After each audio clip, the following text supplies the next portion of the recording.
G'day. So, it's been a while since I posted a video, and that's because unfortunately my graphics card died, and I've been waiting for a new one to arrive. During that time, a lot has happened. Firstly, my channel has reached over 1,000 subscribers, and I just want to say to everyone, thanks heaps for all the support. And I love reading all the comments, and I try to reply to all the questions you ask. Also, for those that are enjoying the content, don't worry, we have so many more huge projects planned.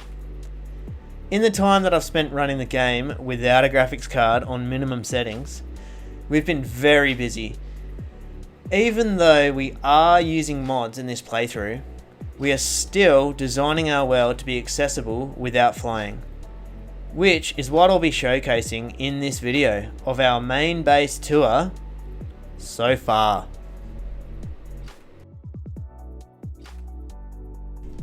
Alright, let's get started with the main base tour. So starting down here in our lookout area, we can see over the forest and we can see our 4 main train terminals, which are north, south, east and west. Each train terminal has 2 stations and each station has 13 freight platforms. That gives us a total of 104 freight platforms. We do have a plan for expansion if we need it, but it's not looking like we need it anytime soon. So that's our train setup. You can actually see one of the main trains coming from the grasslands now. It's pretty cool how the trains actually go through the main legs of the main base where we set it up. Yeah, that's our train setup. So go up to the first floor, which we've called the lobby for now, and we can see that this is where the belts come up from the train stations, and then they start getting distributed through the base into their specific areas. It's all a work in progress, and we're constantly improving things and making them look better, but this is for now just what we've called the lobby. So this is a mod playthrough. I mentioned this elevator before. It is pretty awesome mod that we've decided to use for our base. It's our main transport for the first floors of our base. So come into our elevator, we've set these floors up to where we want to go, and we'll just go to the first floor for now. Iron ingots. So this is the iron ingot floor, storage and distribution. We are making down in the grasslands 20,020 iron ingots per minute. We've taken 2 of those 780 lines to make steel. So what we have here on this floor is merged together.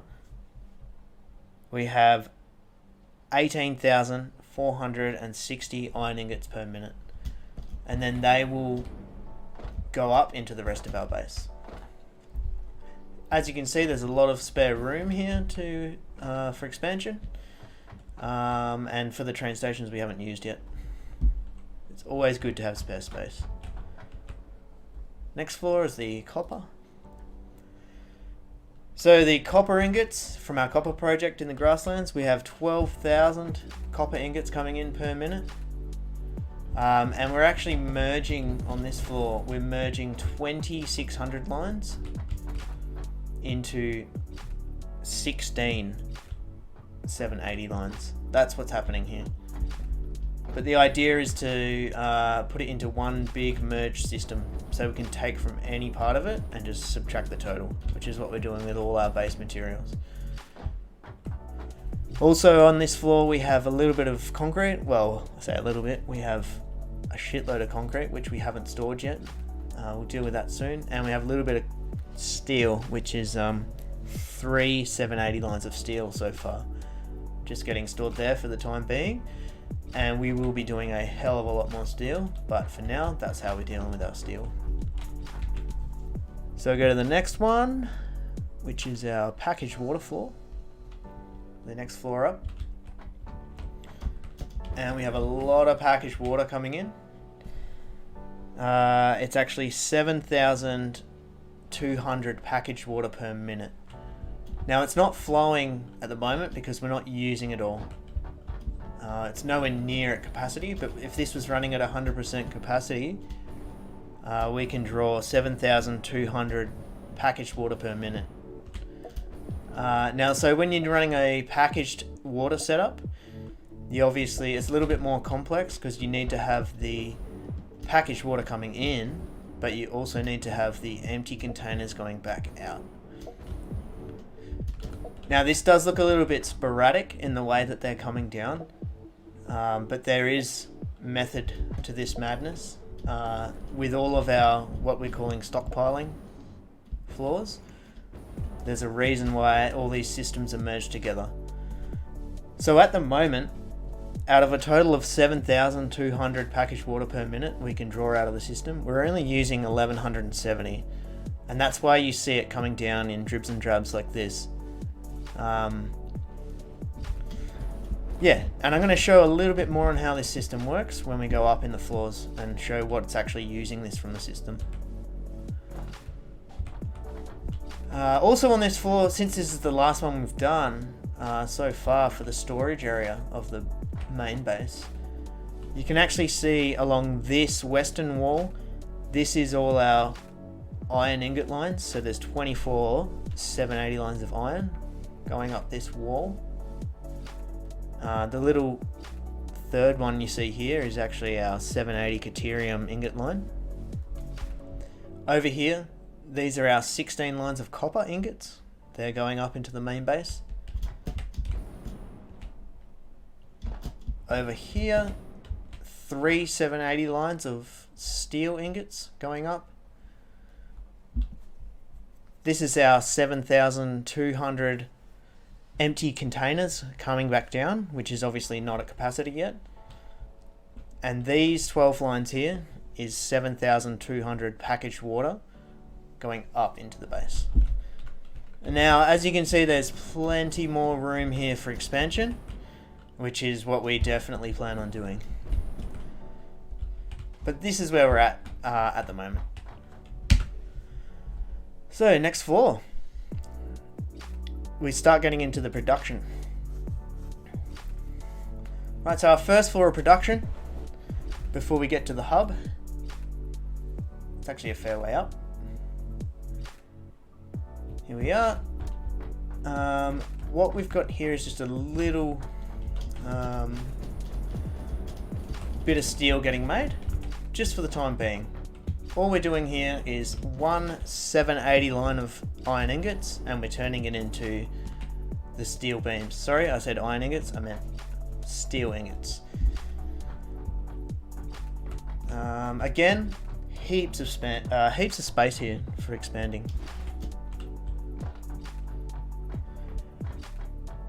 So we've set it all up in north, south, east, west to navigate easily.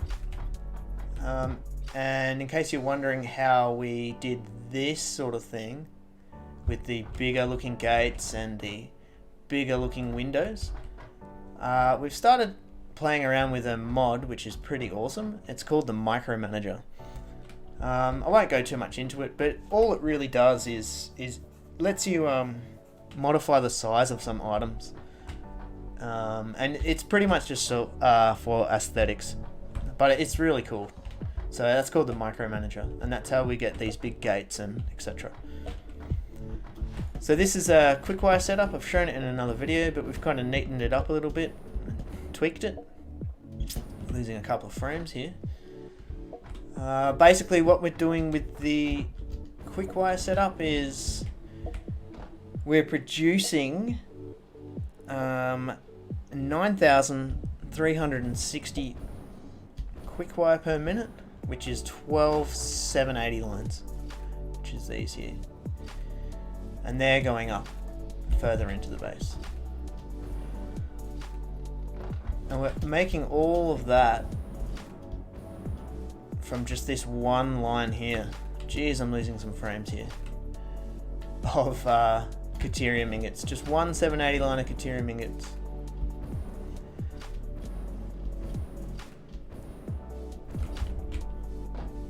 So we use one 780 line of Caterium and we use 5 780 lines of copper on the alternate recipe, and we use 104 assemblers, and that's how we get our 9,360 quick wire per minute, which later on in the game we're going to be needing all of that and probably more.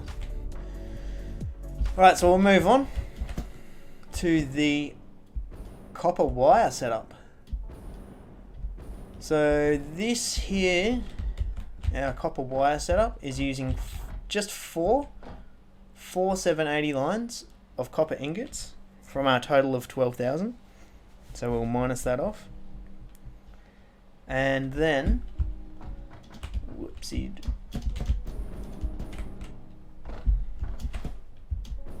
just using regular constructors, no alternate recipe or anything, because there isn't one. Oh, there isn't one that we used.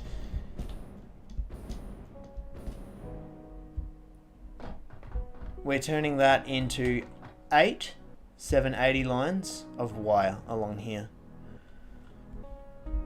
So that makes 6,240 wire per minute. So 8 780 lines of wire from 4 780 lines of ingots. From those 8 lines, which are here, we take 4 of those lines and turn them into cable. Whoop. So we use 52 constructors here to turn 4 lines of 780 wire into the cable. So that's our basic wire and cable setup. It's pretty simple, it's just quite big. It's making a fair bit, and we probably won't need to expand this for quite some time. So in the end, we use 4 780 lines of copper ingots, and we get 4 780 lines of wire and 2 780 lines of cable. It just works out really nicely with the numbers when you're dealing with copper and wire. It's 1:2 ratio here for the copper and the wire, and then when you go over to the cable, it's a 2:1 ratio, so 60 makes 30.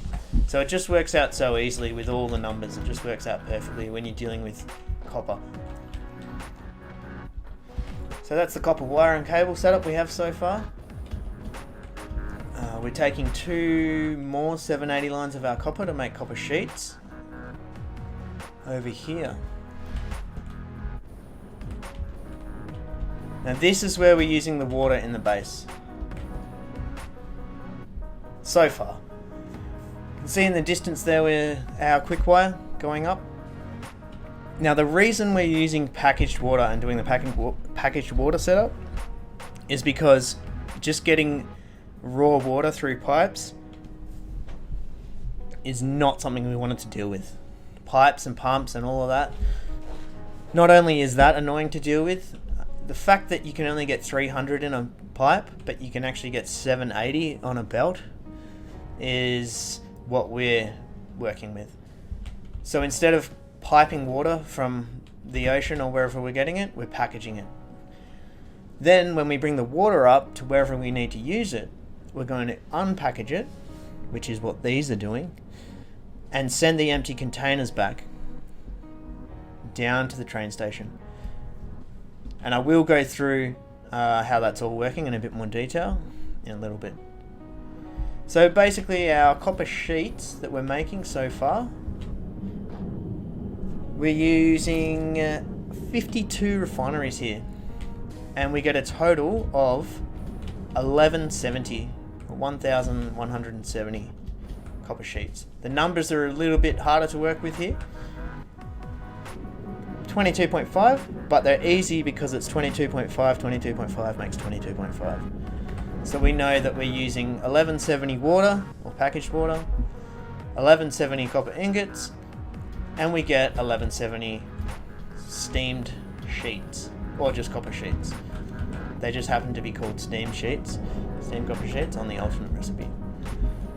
I've got these two crushers set up down here, just temporarily, and that's mainly just to show our train station working with its packaged water setup. You can see all the empty containers going back down the system.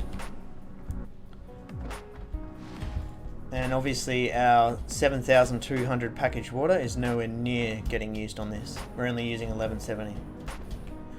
So the rest of the water is just going to get ported up higher in the factory, and we use it somewhere else.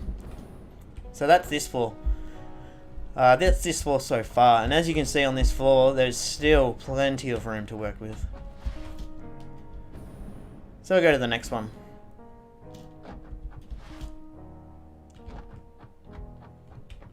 Use the elevator. Right, so production 2. Now on this floor, we've started dealing with the iron. So we have so much iron. We have 18,460 iron ingots per minute.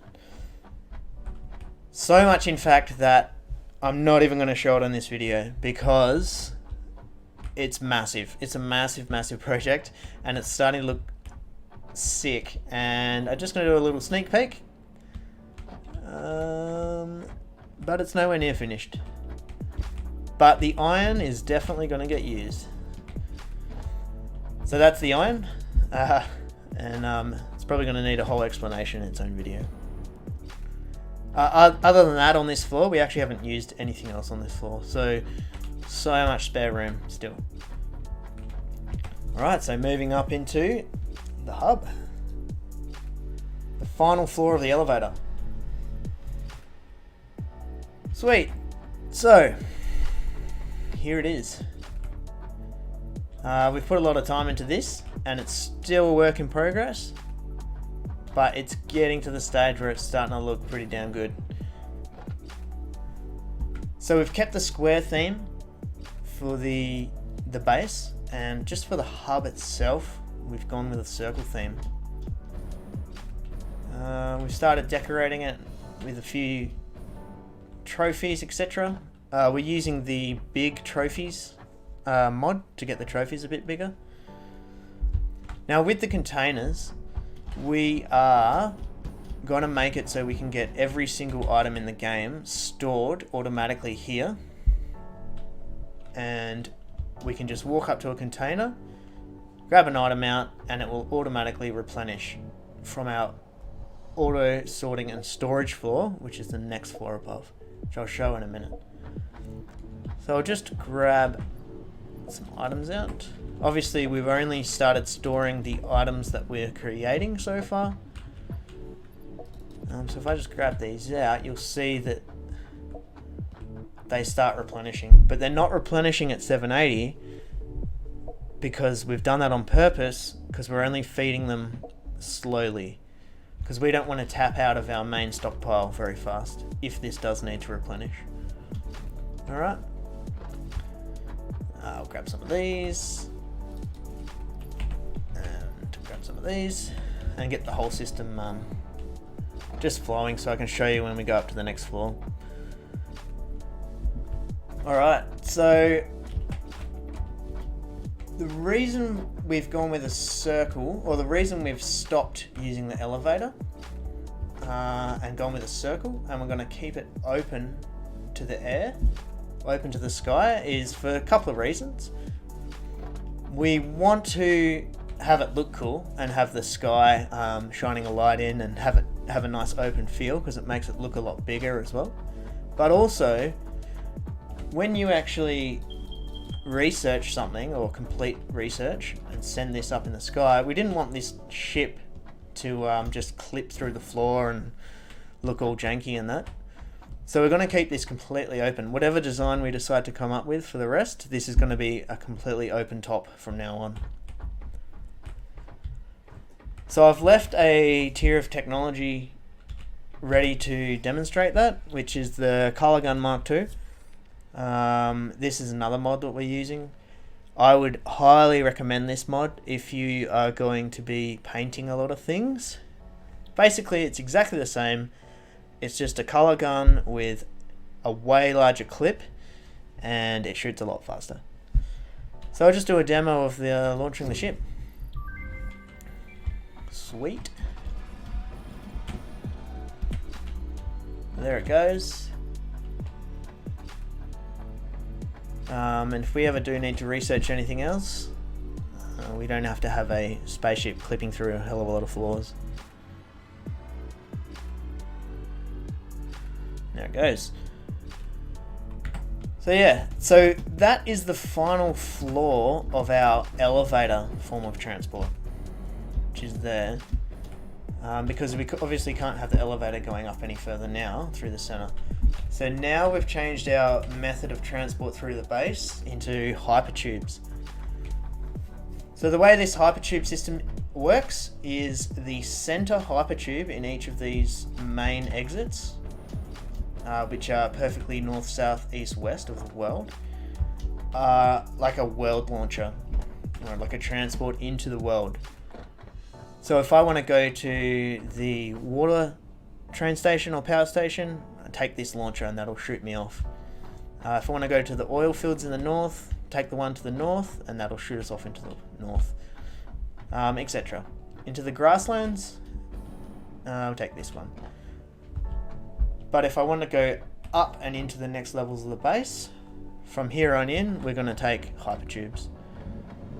There's not much to show on this floor because it's all just empty in prep for the massive amount of production we're going to be doing. We've left these panels open so you can actually see how we're transporting all the goods up and down the base, and we're going to keep this hollow square design all the way up for transportation of goods, products throughout our production lines. Rightio.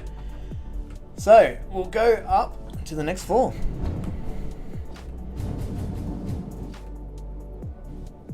Woo, you lose some frames in the hypertube, I tell you.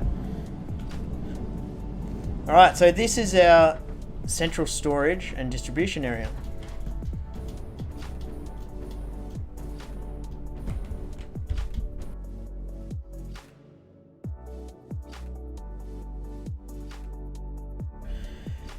The way this floor works, all the items are going to be brought to this floor and stored and load balanced and fed into the main ring here, which we've set up. What this main ring is a series of smart splitters and mergers which goes around the center of the hub, and items are able to go to their specific container, get split off and get stored. As soon as a container gets filled completely, the item will no longer go into that container. As you can see here with the quick wire, every time quick wire comes past, it'll try to go in there, but the overflow option on this smart splitter will send it to the outer ring, and then it will go around the outer ring until it finds a crusher and gets crushed. We do have a slow belt pushing the items in, and that's because we don't want to be feeding this auto sorting ring at 780, because we only need to top the items up once we've taken out of these containers what we need. The rest of what's getting stored on these floors we want to use for higher tiers of production items. So that's basically how this whole setup works. I reckon it looks pretty sweet, to be honest. Not just from the hub, but actually on this storage floor itself. And I'm definitely not taking credit for this, because everything in this world is duo, and it's all a team effort. So a lot of trial and error was put into this, a lot of deleting and trying again, and we're still a work in progress. But it's looking pretty sweet. Alright, so before I leave this floor, the items will go up. For example, we need copper sheets for another stage of production.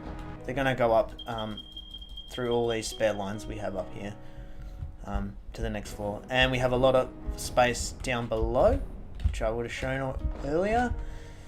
And we have all these lines down here to deal with that. But this entire floor is simply for storage and distribution into the main hub. Alright, so we're not using the lift anymore. Now to get around the base we use hypertubes. If I pick the right one, hopefully. Yep. Go up to the next level. There's not too much more to show now because all these floors are empty in just preparation. But come around to here. We have little viewing platform. You can look over the hub from here. And then the next floor is going to be exactly the same.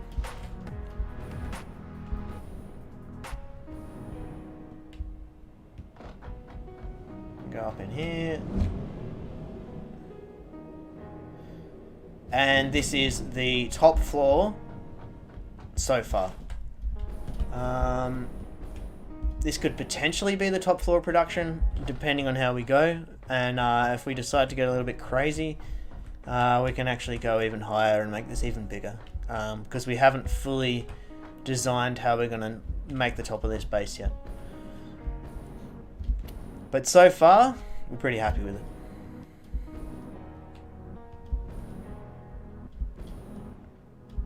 Alright, so the last thing I want to show is the train setup for the water, now that it's operational. And showcase one of these launches. So this is going to launch us to the west, nice and high with a lot of velocity.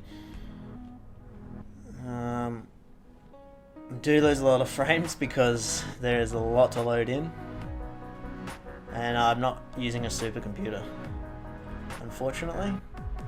But this is the water packaging setup that we have, and it does 7,200 water.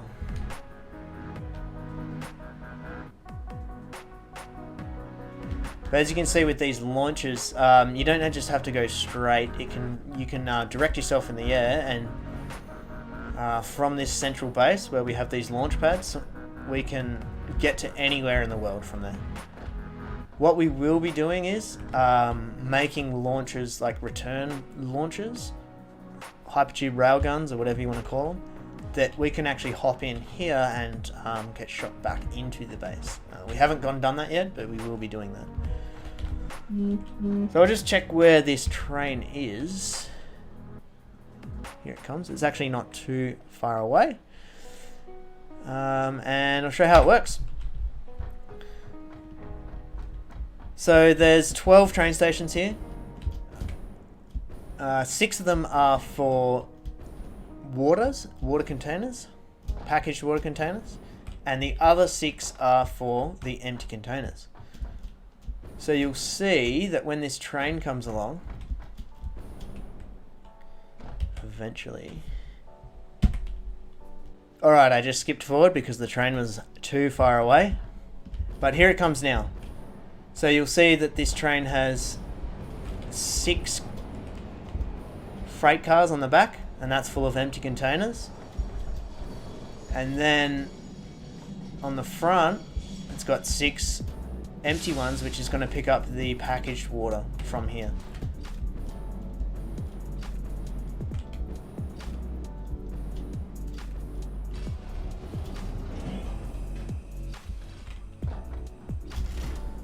So it's going to do like a unloading and a loading at the same time. So the rear 6 unloads empty containers, and the front 6 loads full packaged water containers. And this gives us our 7,200 per minute. And off it goes. So now that that's happened, and obviously this thing's not running at 100%, you'll see the containers go across.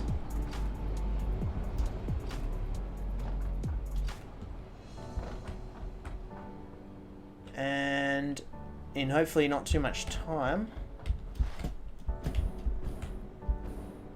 this water packaging plantation will start sending us packaged water. Now it's only coming across in dribs and drabs, and that's because we're only using 1170. On this whole system here, we have the potential to do 7,200 per minute, but we're only using 1170, which is why the train will drop off a load. It'll put back into the train station what it can make out of those containers, and then wait till the train to come back and go again. When this thing does start running at 100%, when we're using heaps and heaps of water in the main base, we can always add another train into this system to keep the throughput up. But that is about it for the main base tour. Alright, so before I go, I just want to talk about just a couple of things for the next massive project that we're going to be working on. It's going to be oil and rubber. So with this here, a few people have been using this, including Kibbs did this layout on one of his previous videos. I don't know actually who made this, but whoever made this, two things. You are insane, and also thank you very much, whoever created this. We're going to be doing this. Basically what this does is it turns 300 oil into 900 rubber. So in the north of the map, there's a hell of a lot of oil. It's in the water. We're going to be doing this setup 9 times. It's going to be massive. We started planning a bit of it, but because we're going to do a lot of oil in the water, in the ocean in the north, we've decided to get a little bit fancy, and we're going to go with our plan is to build an offshore oil rig. So some of the things we've been looking at is something like this. Some of the pictures we're going to make. This thing is going to be huge. It's going to take us a while to build, but these are some of the offshore oil rig concepts that we're going to be going for. We really kind of like this one with the massive circular pillars, and the good thing about an oil rig is it can be kind of like erratic and janky on the top and look a bit crazy, whereas most of our base is really pedantic and organized. So this oil rig's going to be a pretty big special project. Also, we're going to have a helipad, like a landing platform for when we get shot out for the jetpack. This is another thing we might be considering doing, something like this. This is another one with the 4 massive circular pillars holding it up, cranes, etc. And this one's really cool. And these actually look quite a lot like the foundation frames that have in the game. So we're not quite decided exactly how we're going to do it, but we are going to have a massive offshore oil rig in the North Ocean. So yeah, that's about it for today, and catch you later.